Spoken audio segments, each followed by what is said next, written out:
Hey guys, John Conley from UncleJohnSoap.com. Today I want to talk to the new soap makers out there. Talked a little bit before about how I make soap, some of the processes and techniques that I use. I even did a recipe last week. Today I want to focus on something that I get questions on quite often, and I see people bouncing information around out there. Some of it's preference, but there's no real hard and fast rules about curing your soap. You know, a lot of new soap makers get really hung up on when is it safe to use and how long do I cure it. And they think that they have to cure it for 30, 60 days, the next kind. Sometimes you do, but I find that most soaps really don't need to cure that long. And let me start with the safety aspect first. Let's start right from the end of the batch. You're done making your soap.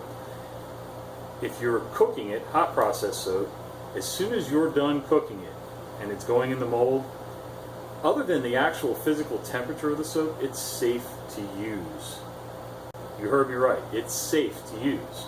You've already forced the process, the saponification process, by heating it and cooking it.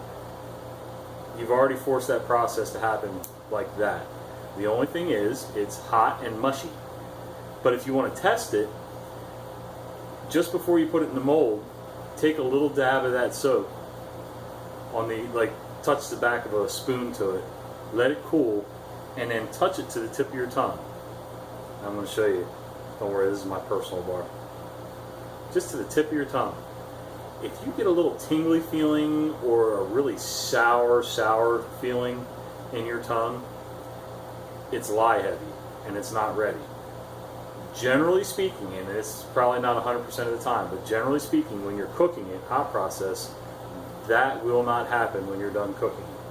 It will just be mushy. So there's still just enough water in there that it needs to cool and harden. Now, when you're doing cold process, you're pouring it in either, it's going to be liquid or maybe a runny pudding consistency when you pour it in the mold. And usually it's ready to cut inside of 24 hours. Say 22, 24 hours, you should be able to cut this into a bar, even if it's still a little soft on the edges. If you want to be sure, you can wait another half a day to a day. Some soaps, my Castile soap gets way too hard to go past 24 hours, but if you want, you can cut it after 24 hours. With that being said, I usually get impatient and I will test a new soap as soon as it's cut. I will take a bar home that night and I will use it. It lathers up fine, it works great, it cleans fine. The only thing I'm testing is the scent at that point, unless I've changed the base oil, and then I'm testing how the base oil feels. But as far as the lye goes, it's safe.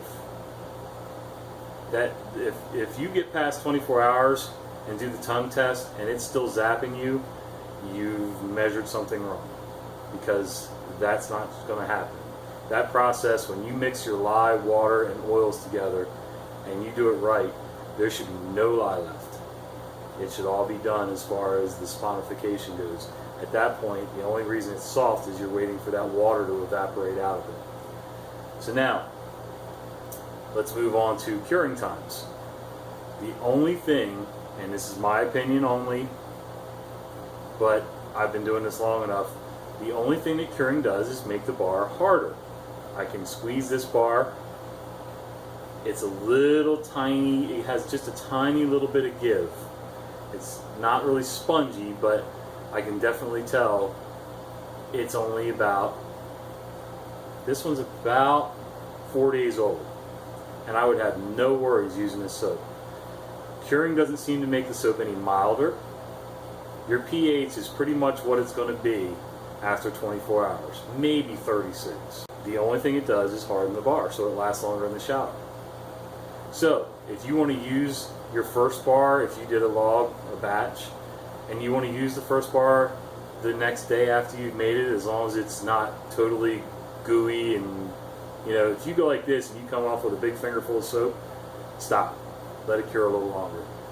But if it's solid like this, nothing's rubbing off on my hands, I mean, just a little wax. As long as it's like that, use it. Who cares?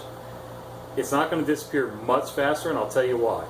Unless you have milled the soap and pressed that bar under extreme pressure through an extruder like they do with French milled soap, I don't care how hard this bar gets, when it sits in the shower, you've used it once and it's sitting on the shelf drying, it's soaking water in as well.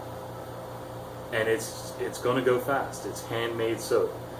Sometimes it will go faster depending on how many people are in your house, how much of it you're using on yourself. There's all kinds of variables.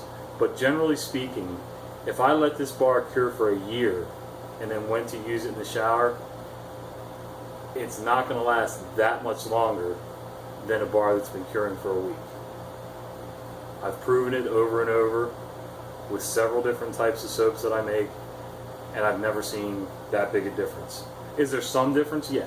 Is it something to get all excited about and worry over? No. So, relax, have fun, make your soap, be creative, breathe. It's not a big deal.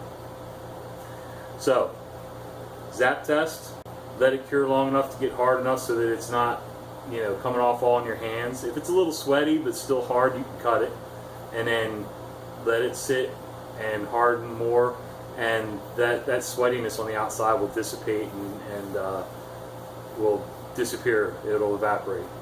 Alright guys, like I said, have fun with it. Don't get all wrapped up in some of those details. The big details is in the beginning. Make sure you measure everything properly, follow the recipe, learn how to use the lie calculator. And I'll do another video on that at some point. Alright guys, have a great weekend.